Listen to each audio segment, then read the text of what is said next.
And I want you to know that I haven't forgotten about Buddy. Buddy's a victim in this case. Buddy passed away in October of 2022. The police immediately said there was no connection. There hadn't even been any arrests made in either case, so how could they possibly confidently make that statement to the public when nobody had been arrested and no suspects had been named in either case? Buddy passed away about 1 week after Halloween Ends was released. This is some sort of... I actually thought this was a pretty far-fetched connection, too. I was like, wait, where's he going with this? sick shrine that Brent Kopaka's friends set up for him. And I don't agree with this either. I wholeheartedly don't agree with what he's saying here. This out. As you can see here, there's some sort of big machete stuck into a stool. Hold on. Oh, you're talking about the movie stuff. Yeah. Dude, I know so many people that are horror fucking fanatics, including me. I don't have any kind of like situations like this exactly, but I have plenty of horror memorabilia and stuff. No, it's garbage. This one's silly. There's sheaths and knives and horror movie memorabilia. But that's actually not the point here, okay? What are we seeing dead in the middle there? That is what freaked me the fuck out. When I saw this, I was like, dude, this is pretty fucking trippy. We know what happened to Buddy. We know he was filleted like a fish, right? Hold on. I mean, it for sure looks like a nylon 100%. Like a collar. 100%. You can see Ghostface in the back. He seemed to really like the movie It. Yeah, this is garbage. A real I didn't like horror this. movie. I don't even want to. I don't even want to hear him talk about it. Get to the relation to Buddy stuff. Okay. It should be coming any minute though. Yeah, hold on. Yeah, right here, yeah. Might just have an infatuation with big knives and slashing. But did you see what I saw in that picture? Let me direct your attention to this. Right here. What is with this ripped blue fabric / possibly piece of a collar here? Let me put a picture of Buddy on the screen here. Are these the same? Pretty fucking trippy. 100% admittedly. I'll tell you what led me down the road to seeing if there was any way to debunk this. I think there's possibly more material on the knife than there would be around that small dog's neck. That's a good point. That's actually pretty. That's what made me think very observable. Those might not be the same. But you know how those things, like, you can like stretch them out and make them bigger. You can make them. That's true. You know what I mean? Yeah, the little things right there. Yeah, it's possible, right? Is that Buddy's collar wrapped around the machete? Why is it ripped as if it looks like it's been cut with a knife? There could be any fabric in the world wrapped around the machete. But for some reason, it's a blue piece of fabric that looks just like Buddy's collar. Leave me a comment down below. Is that the same? Yes or no? Because me personally, I have my own thoughts on it. And it gives me chills. Here's a picture of Buddy's owners shortly after the crime. You can see they're holding up a black collar. However, in all the pictures of Buddy's wearing a blue collar. So why aren't they holding up the blue collar unless it was taken and they don't have it in their possession anymore? All right. We can do a nice little pause right there. Because there's a couple of pictures here we want to show. Because there are a lot of, there's about 3 pictures of Buddy where he's wearing the blue collar, right? That's all I had ever actually seen. That's all the ones you ever see. So, first of all, yeah, we'll show that. Dan found a picture of Buddy wearing a black collar. Pay attention to the collar too. The ornaments on the collar. He's got the tag with the name and all that, and then that little heart. When you look at the picture that they're holding, I want to show a better close up of it. That's the same one. And do you want me to go to the article piece? Show them holding the collar because. Oh yeah. Hold on. Drip Drop mentions they're holding a black collar, and it is clearly that black collar. And it gives me chills. Here's a picture of Buddy's owners shortly after the crime. You can see they're holding up a black collar. Right there. And if you can full screen it, and you can see the same ornaments, the bone, and right behind it, even it's barely noticeable, and you guys may not be able to see it on stream, but that heart is barely at the bottom of the bone. But that is 100% the same collar that he's wearing in those pictures.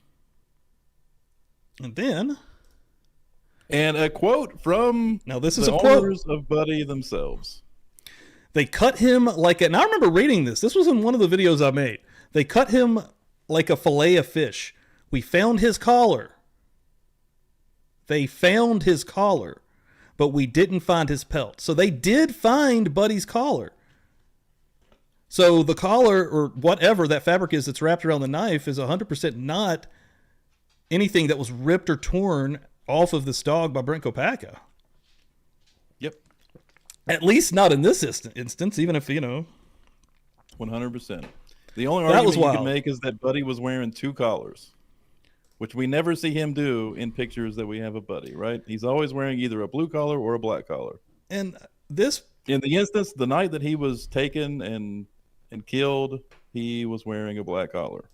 The owners themselves found the collar. So that one's easily explained. it was crazy. That one was, Dan went deep finding that shit. It actually took a minute to find a picture of Buddy with a black collar on. Thank you, And Jules. Just happened to. And again, don't thank me. This one was all Dan. Dan today put in the work. Dan at one point messaged me, I ain't getting no work done today.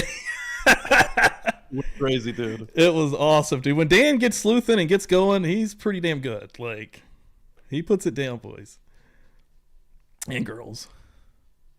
Yeah, 100%. We do love Buddy here, guys. That's Oh my god, fucked up. hate that. I love dogs so much. Everybody that follows us here knows we are big animal people. Yeah, that's the worst. Cats and dogs. And the way they describe, that's I can't imagine, man. It's horrible. Austin, perhaps, but he has his bougie collar and his blue collar. It's going out pimping. Yeah, that quote is honestly, that quote's the craziest part of everything we just said, because everything that Drip Drop just said, And if we have to, we can absolutely post the article, and like the people who talk to the owners, we can post that in the description if we have to, right? 100%. And one thing I would like, If people want receipts, just so you know that this didn't just come from nowhere. and I would like, honestly, for Drip Drop to reach out. I would just like to see the background deal. I don't want to get anybody doxxed, as you can see. I tried to redact anything here, but I would like to know what the train of thought was, what the paper trail was, how you got to that, because that's fucking interesting. Because I tried so hard and I couldn't find anything. Like, I tried to fucking find a connection, and someone else pointed out the only connection I could find is his mom lived in a different town in Pennsylvania.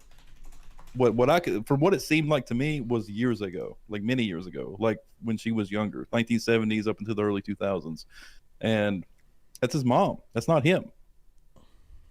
Yeah. Sleuth and Dan, baby. His parents had split.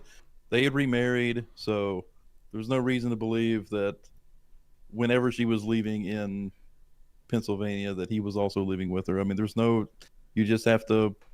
You'd have to assume, right? There's no concrete evidence linking him to, especially not Easton, Pennsylvania, which is very important, right? Because of the proximity to Brian Kohberger. and DeSales University that he was trying to put together there. Even the parents' house, Brian Kohberger's parents' house was only like a 50-minute drive from the residence that Drip Drop's claiming Kopaka lived in. Yeah, Right? which is a lot more significant than 2 hours away, especially when you take into account that these two men moved across, quote unquote, moved across the country at the same time as Drip Drop's even saying in this video that they. One of the craziest things that he actually kind of goes out on a limb on for is the possibility of Brian Kohberger living in that $600,000 house in PA as a roommate. It's just some of the leaps are kind of like, I don't even see how you get there. Yeah, if people watch this and they want to try to debunk what I'm presenting here or what we're presenting here, then you would have to take some serious leaps to do that, right? Because the paperwork has been shown, like it's there.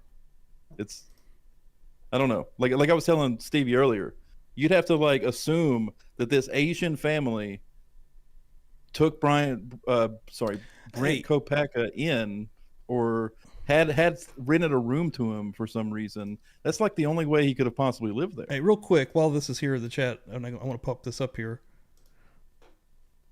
Will be, where did Brent K have this machete dog collar pick? Now, this one right here, this was done by his buddy here in this picture. after he got this knife and this whatever this fabric is that's on the knife after Brent had died. So this photo is not while Brent's even still alive. This is a memorial. A memorial. This was a post done by him, basically saying, you know, you can read it. I'm having a drink with Brent. I put his machete in the stool so no one can sit here. God damn it, I fucking miss you. And he's kind of making a joke because he hated him saying that. Like it's a sweet gesture, honestly. And honestly, I thought it was shitty the way he kind of came after the horror thing, man. He's a murder clown on the internet. Right? Yeah. Like no, that's a very silly connection too. I don't know. Yeah. But I've watched tons of this drip drop and true crime stuff. And he 100%, dude, his editing is on point. He definitely knows what he's fucking doing. Yeah, yeah. But man, if we're trying to, like, when we talk about misinformation, like that's, especially when we're talking about Brent Kopacka, who already has there's a bit of a problem there. Like, ABC has reported on the issue with online channels, crime channels, you know, making these connections to people who are innocent. I mean, he's innocent. There's no proof that he had any involvement in this, right? No, there's really not. And I mean, and Brent's friend that has went out, you know, I mean, actually ballsy of Drip Drop to go after this after the ABC. I was about to say, we literally have friends in this community that was attacked by a national fucking company, ABC. The American Broadcasting Company came after Drunk Turkey, invited them on the show under false pretenses, and then did a hit piece on them. That is 100% accurate. And this, you know, again, I'm not coming after this guy whatsoever, but I mean, and I will say this, Drunk Turkey's not the Brent Kopacka channel. Daniel very rarely even kind of goes down that hole. I have a video on Brent Kopacka. Wasn't it? It was like, the Kim stuff, wasn't it? That. Well, they actually tied it to this, like to the Brent Kopacka stuff.